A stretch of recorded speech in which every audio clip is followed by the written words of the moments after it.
कल मुख्यमंत्री जी ने लगभग 3-4 घंटे तक जो वरिष्ठ चिकित्सकों की एक टीम बनाई थी कोरोना महामारी से लड़ने की, उनके साथ 7 संभागों में वरिष्ठ जो हमारे अधिकारी हैं जिनको जिम्मेदारी दी गई है क्वारंटाइन फैसिलिटीज को डेवलप करने की, और अजमेर, जोधपुर और जयपुर शहर के लिए भी वरिष्ठ अधिकारी अलग से और लगाए गए हैं। उन तमाम अधिकारियों के साथ हमारे मुख्य सचिव और हमारी एसीएस श्रीमती वीनू गुप्ता, जिनको कि क्वारंटाइन फैसिलिटीज के बारे में पूरे राज्य की जिम्मेदारी दी गई है, उनको हमारे एसीएस मेडिकल और राजस्थान में टेस्टिंग फैसिलिटीज को देखने का काम हमारे medical education secretary Vaibhav Galaria जी, हमारे जो एमडी आरएमएससीएल हैं प्रीतम बी यशवंत जो प्रिक्योरमेंट का काम कर रहे हैं, उसके अलावा जितनी टीमें राजस्थान में लगाई हैं ताकि राजस्थान में लगातार टेस्टिंग फैसिलिटी बढ़े। जो माइग्रेंट लेबर्स आ रहे हैं, जो प्रवासी राजस्थानी आ रहे हैं, जो आ चुके हैं, जो भविष्य में आएंगे, तो पर्याप्त मात्रा में गांवों में, कस्बों में, शहरों में क्वारंटाइन की फैसिलिटी डेवलप हो और उनमें किसी को दिक्कत नहीं हो। ज्यादातर लोगों को अगर उनके घर में जगह है तो होम क्वारंटाइन किया जाए, अगर किसी के घर में जगह नहीं है तो उनको संस्थागत क्वारंटाइन किया जाए, कोविड केयर सेंटर्स बनाए जाएं, उनमें फैसिलिटीज डेवलप हो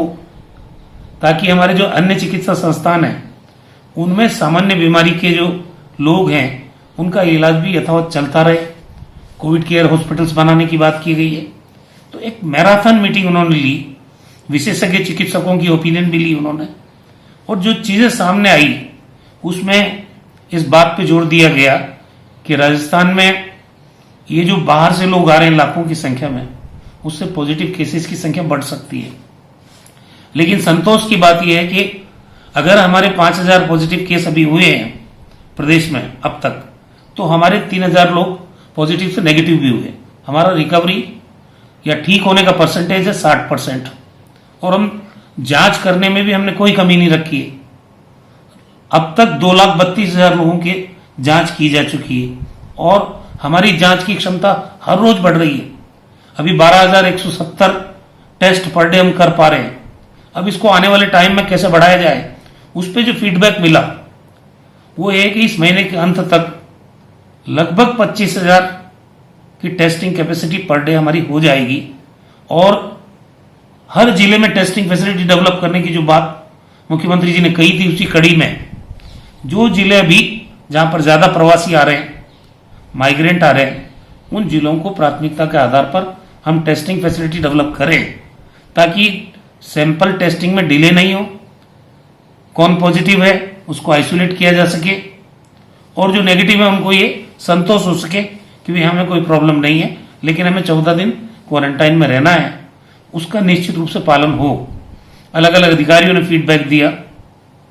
अलग अलग जो हमारे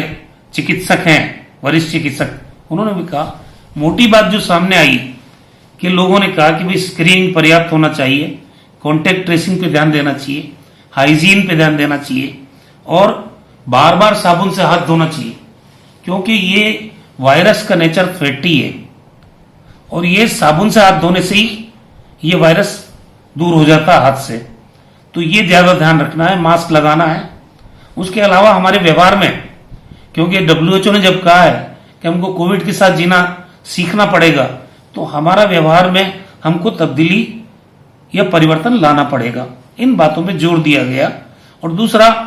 रैंडम सैंपलिंग के ऊपर भी सुझाव आए थे। हमारे पास टेस्टिंग कैपेसिटी जब पर्याप्त होती जा रही है तो हम रैंडम सैंपलिंग की पर्याप्त मात्रा में पूरे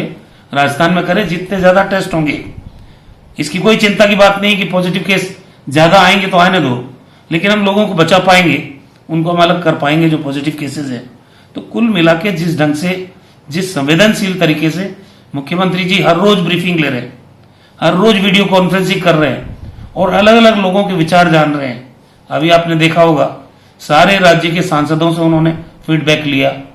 वीसी के माध्यम से, सारे राज्य के विधायकों से, चाहे वो किसी राजनीतिक दल के हों, उनसे वीडियो कॉन्फ्रेंसिंग के माध्यम से फीडबैक लिया तो राज्य में एक व्यक्ति भी भूखा नहीं सोए। इसको सरकार सुनिश्चित कर रही है। पर्याप्त मात्रा में राशन लोगों तक पहुंचे, पर्याप्त मात्रा में आर्थिक सहायता पहुंचे, लोगों की पेंशन समय पे लोगों को मिल जाए, और जो छूट गए हैं लोग, जो राष्ट्रीय खाद्य सुरक्षा के अंतर्गत कवरेज में नहीं आ रहे हैं, उन लोगों को भी छांटा जा रहा है, चाहे वो डेस्टिट्यूट्स हो, चाहे और हों, बाल काटने वाले लोग हों, कपड़ा धोने वाले लोग हों, रिक्शा चलाने वाले लोग हों, चाहे ऑटो रिक्शा चलाने वाले लोग हों, पब्लिक ट्रांसपोर्ट में काम करने वाले लोग हों, होटल में वेटर का काम करने वाले, ऐसी कैटेगरी बनाई जा रही है जिसमें बारीकी से उस हर आदमी को आइडेंटिफाई किया जा रहा है कि उसको किसी न किसी रूप में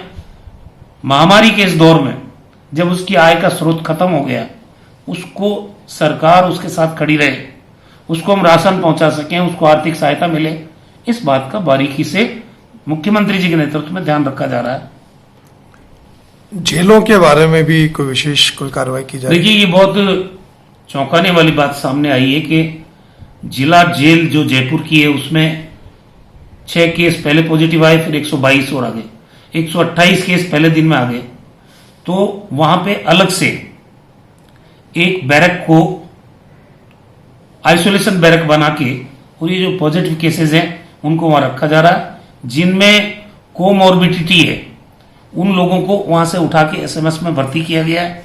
और राज्य की तमाम जेल वहां भी रैंडम सैंपलिंग की जा रही है। और इन कारणों के बारे में पता लगाने की मुख्यमंत्री जी ने निर्देश दिए हैं कि वे जेल में रहते हुए ये संक्रमण वहां कैसे पहुंचा। ये तमाम चीजें हैं जो चिंता का विषय है। जेल के बारे में भी बात कर रहे हैं हम लोग।